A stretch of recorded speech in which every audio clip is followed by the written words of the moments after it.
Hello friends, take Bangla টিপসের নতুন এপিসোডে আপনাদের সবাইকে স্বাগত। Friends, Realme C2 successor Realme C3 মাত্র ৬,৯৯৯ টাকা 3GB প্লাস 32GB বেস ভেরিয়েন্টে এই ফোনটিকে তারা ইন্ডিয়াতে লঞ্চ করে দিয়েছে। তো ফ্রেন্ডস, আজকের এই ভিডিওতে আমি আপনাদেরকে জানাবো যে এই ফোনটি আপনাদের জন্য কতটা গুরুত্বপূর্ণ হতে চলেছে অ্যান্ড এই ফোনটিকে আপনারা কিনবেন কি কিনবেন না।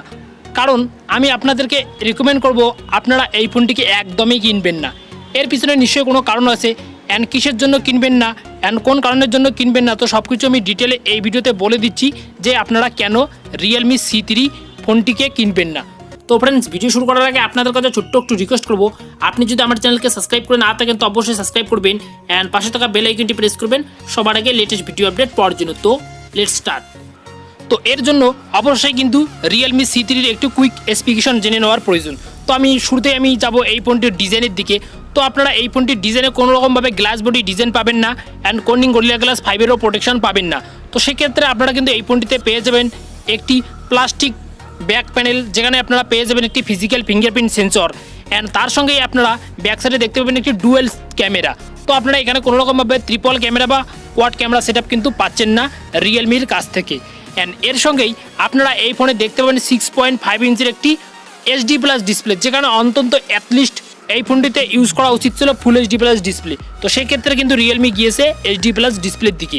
অ্যান্ড এর সঙ্গেই আপনারা এই ফোনটির ক্যামেরা পারফরমেন্সে দেখতে পাবেন ডুয়েল ক্যামেরা সেটআপ, যার মেইন ক্যামেরা হবে 12 মেগাপিক্সেল অ্যান্ড সেকেন্ডারি ক্যামেরা হবে 2 এমপির একটি সেকেন্ডারি ক্যামেরা। অ্যান্ড এর সঙ্গেই আপনারা কিন্তু একটু ফ্রন্ট সাইডে পেয়ে যাচ্ছেন দুর্বল সেলফি ক্যামেরা, যেটা আসে 5 মেগাপিক্সেলের সঙ্গে। অ্যান্ড এর সঙ্গে আপনারা এই ফোনের ব্যাটারি পারফরমেন্সে পেয়ে যাচ্ছেন 5000 mAh একটি বিগ ব্যাটারি। এখানে কিন্তু ব্যাটারি পারফরমেন্সের ক্ষেত্রে ঠিক রেখেছে। তার সঙ্গে কিন্তু আপনারা এই ব্যাটারি পারফরমেন্সে কোনো রকমভাবে ফাস্ট চার্জিং টেকনোলজির সাপোর্ট পাবেন না। তো আপনাকে নর্মাল চার্জিংয়ের সঙ্গেই Realme C3-কে কিনতে হবে। অ্যান্ড তার সঙ্গেই আপনারা কিন্তু পারফরমেন্সে দেখতে পাবেন Helio G70 প্রসেসর। পারফরমেন্সের ক্ষেত্রে কিন্তু এই ফোনটি একটু বেটার রয়েছে কম্পেয়ার যদি করি আমি Realme C2-র সঙ্গে। তো সেক্ষেত্রে আপনারা কিন্তু পারফরমেন্সে একটু ভালো প্রসেসর পেয়ে যাচ্ছেন এই দামের সঙ্গে। এখন দামের কথায় আসলে আপনারা এই ফোনটির দাম দেখতে পান 3+32GB 6,999 টাকা। তো আমি আপনাদেরকে এখন বলছি যে কিসের জন্য আপনারা এই ফোনটিকে নেবেন না, এর কারণ কি। তো ফ্রেন্ডস, আপনারা কিন্তু এই ফোনটিতে কতগুলো জিনিস মিস করবেন, যেটা হচ্ছে আপনারা কিন্তু এখনও এই ফোনটিতে ট্রেন্ড হিসেবে পাবেন না কোয়াড ক্যামেরা বা ট্রিপল ক্যামেরা সেটআপ। তার সঙ্গেই আপনারা এই ফোনটিতে পাবেন না কোনো রকমভাবে গ্লাস বডি ডিজাইন। এর সঙ্গেই আপনারা এই ফোনটিতে একটি দুর্বল HD+ ডিসপ্লে পেয়ে যাচ্ছেন, যেটা আসে IPS ডিসপ্লের সঙ্গে। অ্যান্ড তার সঙ্গেই আপনারা এই ফোনটিতে কোনো রকমের 48 মেগাপিক্সেল বা তার নিচে ক্যামেরা সেন্সর আপনারা কিন্তু পান না।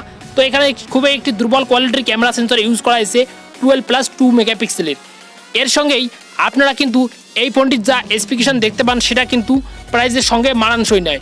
তো সেক্ষেত্রে আপনারা যদি 4+64GB র্যাম ভেরিয়েন্টের দিকে যান এই ফোনটির ক্ষেত্রে, তো আপনাকে কিন্তু দাম দিতে হচ্ছে 9,000 থেকে 8,000 মধ্যেই। তো আমি যদি এখন রিকমেন্ড করি যে 4+64GBর সঙ্গে আপনারা রিয়েলমির ফোন পেয়ে যাচ্ছেন Realme 5i, Realme 5 এর থেকে বেটার স্পেসিফিকেশন অ্যান্ড বেটার কোয়ালিটির সঙ্গে। তো সেক্ষেত্রে আপনারা কেন এই ফোনটিকে কিনবেন 3+32GB স্টোরেজের সঙ্গে 6,999 টাকা, মানে 7,000 টাকায়, যেখানে আপনারা একটি ব্যাড অ্যান্ড খারাপ স্পেসিফিকেশন পেয়ে যাচ্ছেন অ্যান্ড খারাপ কোয়ালিটি খারাপ ডিজাইন আপনারা কিন্তু এই ফোনটিতে পেয়ে যাচ্ছেন। তো ফ্রেন্ডস, আশা করি আপনারা নিশ্চয়ই বুঝতে পেরেছেন অ্যান্ড ক্লিয়ার হয়ে গিয়েছেন যে কেন আমি আপনাকে এই ফোনটি কেনার জন্য বারণ করলাম। ফ্রেন্ড, যদি ভিডিওটি ভালো লেগে থাকে তো অবশ্যই লাইক করবেন, কমেন্ট করবেন, সাবস্ক্রাইব করে আমার চ্যানেলে অ্যাক্টিভ থাকবেন। দেখা হবে পরবর্তী ভিডিওতে নতুন কোনো এপিসোডে। ততক্ষণে ভালো থাকবেন, সুস্থ থাকবেন। Thanks for watching.